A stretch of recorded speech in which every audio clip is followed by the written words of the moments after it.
Hello everyone, my self doctor Neha Jain. I am working as diabetes specialist in Gurugram. तो मेरे last 6 to 7 और I think 10 videos में आपने देखा कि मैंने कंटिन्यूसली क्रोनिक वेट मैनेजमेंट के लिए, वेट लॉस के लिए जो अभी रिसेंट ड्रग अवेलेबल है, मोन्ज़ेरो, टिrzepatide एंड वीगोवी, सेमाग्लूटाइड, और उससे पहले जो हमारी ओरल मेडिकेशन अवेलेबल थी, रेबेल्सिस, सेमाग्लूटाइड, उसके बारे में मैंने डिटेल वीडियोस आपके साथ शेयर किए हैं। तो आज हम सबसे पहले थैंक यू सो मच आपके अफेक्शन का, आपके सपोर्ट का, जिससे मुझे कंटिन्यूसली मोटिवेशन मिलता है और मेरी विश रहती है कि मैं वंस इन ए वीक आपके लिए एक न्यू टॉपिक पर वीडियो अपलोड करती रहूं। तो आज हम इस वीडियो के जरिए कुछ इम्पॉर्टेंट क्वेश्चंस को लेंगे जो आपके द्वारा YouTube के कमेंट बॉक्स में मुझे लिखे गए हैं। तो मैंने सोचा कि क्यों ना हम इसको लाइव में कन्वर्ट करके और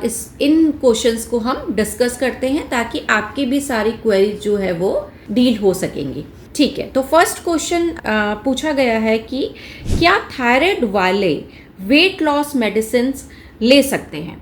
तो यहाँ पे इन्होंने थोड़ा सा क्लियर नहीं करा कि थायराइड वाले से क्या मतलब है, हाइपोथायराइडिज्म से मतलब है। जनरली मैं इसको हाइपोथायराइडिज्म लेकर के चल रही हूँ इनके क्वेश्चन को, कि यस, हाइपोथायराइडिज्म में आप वेट लॉस मेडिकेशन ले सकते हैं कि नहीं ले सकते। जी हाँ, आप वेट लॉस मेडिकेशन ले सकते हैं, पर ध्यान रखिए, अगर आपको हाइपोथायराइडिज्म की प्रॉब्लम है तो आप अपना TSH वैल्यू चेक कराइए, T3, T4, TSH वैल्यू, जिसे कि थायराइड प्रोफाइल कहते हैं, वो चेक कराइए।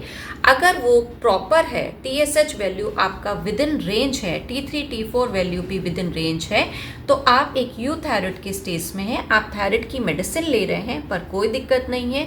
आप उसके साथ टिrzepatide या सेमाग्लूटाइड वेट लॉस मेडिकेशन ले सकते हैं।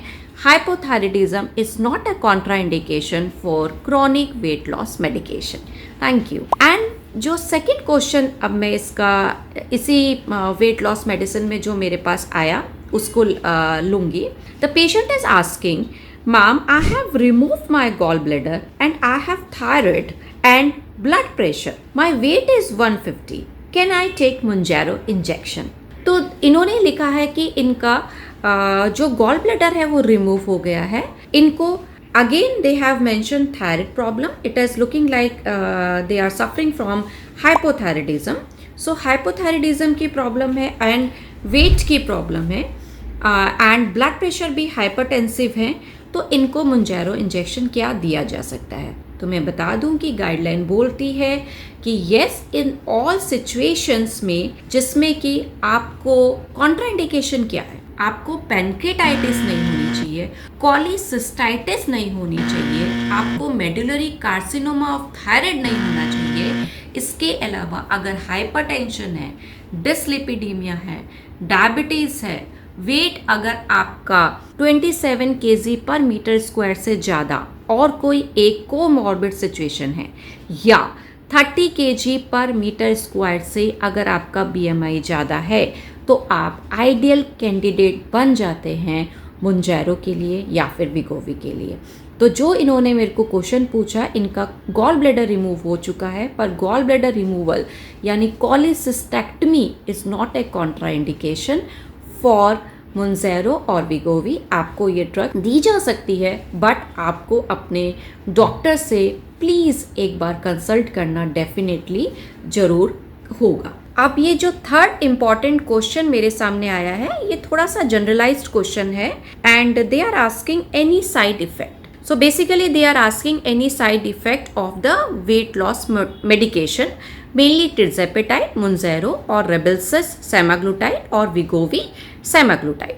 तो इनका साइड इफ़ेक्ट्स क्या है।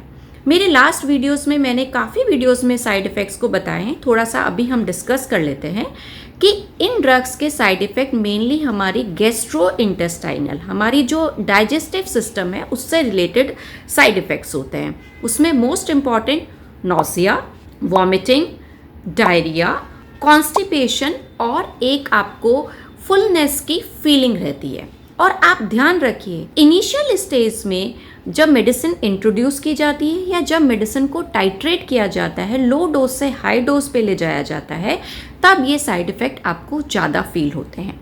अगर हम कुछ अपने इम्पॉर्टेंट पॉइंट्स का ध्यान रखें, फर्स्ट कि ये जो ड्रग्स हैं हमेशा लो डोज से स्टार्ट करी जाए, डॉक्टर के कंसल्टेशन में स्टार्ट की जाए, आपको वाटर इनटेक अच्छे से करना है, मील को स्किप नहीं करना है, स्मॉल मील रेगुलर इंटरवल पर लेना है, अपनी कार्बोहाइड्रेट्स जो है उसको कम रखना है, फैट को जो है वो कम रखना है, फ्राइड फूड का सेवन नहीं करना, तो आप इन साइड इफ़ेक्ट्स को मिनिमाइज़ कर सकते हैं। इसके बाद भी अगर साइड इफ़ेक्ट होता है तो कुछ मेडिकेशन है हमारे पास, proton pump inhibitor, normal language में जिसे हम पेंटोप्रेजोल, रेबिप्रेजोल बोलते हैं, या फिर डोमपेरिडोन की हेल्प से हम इन साइड इफ़ेक्ट्स को कम कर सकते हैं। आप अपने डॉक्टर से एडवाइस ले सकते हैं। तो ये इसके कॉमन साइड इफ़ेक्ट होते हैं। इसके अलावा अगर आपको अचानक से पेट में दर्द बहुत तेज़ होने लगता है, अगर एक्यूट पैनकेटाइटिस की सिचुएशन डेवलप होती है, तो डेफिनेटली आप अपने डॉक्टर से कंसल्ट करिए और हो सकता है कि इस मेडिसिन को बंद भी करना पड़ जाए। पर जनरली एक्यूट पैनकेटाइटिस का जो साइड इफ़ेक्ट है, जो मेजर साइड इफ़ेक्ट है, बहुत ही रेयर, वेरी रेयर देखने को अभी हमें मिला है। नॉजिया, वॉमिटिंग हमें लिमिट में देखने को मिल जाता है, जिससे कि with the help of medication या डाइटरी मॉडिफिकेशन से हम उसको काफ़ी कम कर सकते हैं। ठीक है, तो ये हमारे थर्ड क्वेश्चन का आंसर हुआ। अब फोर्थ क्वेश्चन जो हमारा मेरे फॉलोअर ने पूछा है, बेसिकली ये वाला जो क्वेश्चन पूछा गया है रिबेल्सिस ओरल सेमाग्लूटाइड ड्रग के लिए पूछा गया था उन्होंने, कि this drug to be taken once a day और वीकली। तो मैं आपको बता दूं कि जो ओरल सेमाग्लूटाइड रिबेल्सिस नाम से जो ड्रग आती है वो डेली ली जाती है, एम्प्टी स्टमक ली जाती है मॉर्निंग में, and with very less amount of water के साथ, और उसके 45 मिनट तक हम एडवाइस करते हैं कि आपको कुछ भी दूसरी मेडिकेशन नहीं लेनी है और साथ में कुछ खाना भी नहीं है, ताकि इस ड्रग का एब्जॉर्प्शन प्रॉपर हो जाता है। सो Rybelsus semaglutide to be taken every day in the morning. इसके अलावा जो मोंजैरो, टिrzepatide, वीगोवी, सेमाग्लूटाइड जो इंजेक्शन है वो वंस वीकली लिए जाते हैं। तो हो सकता है कि इनको थोड़ा सा कन्फ्यूज़न हो गया हो, तो रिबेल्सिस डेली और मोंजैरो और वीगोवी जो है वो वंस वीकली लिए जाते हैं। तो इस शॉर्ट वीडियो से मैंने कोशिश किया है कि हमारे बेसिक क्वेश्चंस के मैंने आंसर देने की ट्राई किए। इसके अलावा भी आपके मन में भी अगर और कोई क्वेश्चन जनरेट हो रहे हैं तो डेफिनेटली आप मुझे कमेंट बॉक्स पे लिख सकते हैं। इसके अलावा मैं वीडियो कंसल्टेशन के लिए भी अवेलेबल रहती हूँ। आप इस नंबर पे कॉल करिए और एक पर्टिकुलर टाइम पे हम अपना वीडियो कंसल्टेशन फिक्स कर सकते हैं, and then I can try to help you out. Thank you so much.